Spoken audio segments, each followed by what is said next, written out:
Hi everyone, and welcome to this week's Monday Memo. Now I'm just relaxing here, reflecting on last week's Future of Finance Summit. And I thought it'd be useful to maybe share some of the key takeaways I took from the event. And it really started at the first workshop. It was presented by Anna Thom and Rakesh Sanghani. And what particularly I liked about it was, as much as there's 11 steps to finance transformation and we can all go through them, you know, transformation never stops. Uh, I think, as Anna summarized it best, better never stops. I think someone from the audience also said that, it should be probably a goal for all of us that we should aim for finance to be our best selves, not just individually, but our teams also. And when I had the opportunity to ask the question, like, what was their main insight from finance transformation, um, the responses back were the importance of having the right vision and the strategy, but also taking the time to appreciate what's in it for the other person. And that way you can help position the benefits much more better and affect a faster, more sustainable change.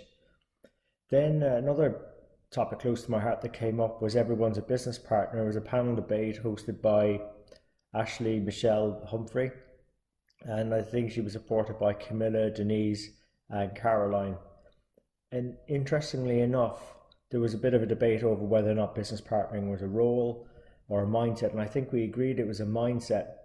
And even though it's one of those sexier type jobs that we have in finance, we mustn't forget the importance of all the other activities and processes that go on in accounts, in general accounting, treasury, and so on, that allow us and put us into position to be fantastic business partners. So, as much as yes, it's the sexier role, uh, we shouldn't forget the importance of all the other activities that go into making that possible. And then I think one of the presenters that probably got the biggest round of applause was Erica Ingham from Mediacom. She's the CFO there, and she talked a lot about inclusion, and also something I don't hear much of in finance is the importance of mental health, because I suppose in my own personal circumstances, it's something that it's very close to my heart. And working in finance and being in those reactive type roles typically is what we have, because remember, we're reporting things that have already happened typically, and trying to figure out what might likely happen from them and coming up with the best advice for the business to help them make better decisions. Yeah, it can be very stressful, and it's about actually as teams and individuals recognizing mental health challenges in ourselves and doing something about it, but also being supportive to others who might be going through tough spots. So I thought that resonated a lot with me as well. There was a bit of a fun side to it. I was able to take part in the Brexit debate and give my thoughts. I do think that there's a big impact impending on agriculture and food, and when the conversation spilled out off stage into the lunch period, I think it was very hard for us to find or identify positives from this. I hope there are, and I'd love to understand if some of our audience think there are. We just couldn't find many, and we're not experts in this space. I think we're all trying to figure it out ourselves. But yeah, it does feel like it could be hurt our pockets when we go to the shops, put it that way.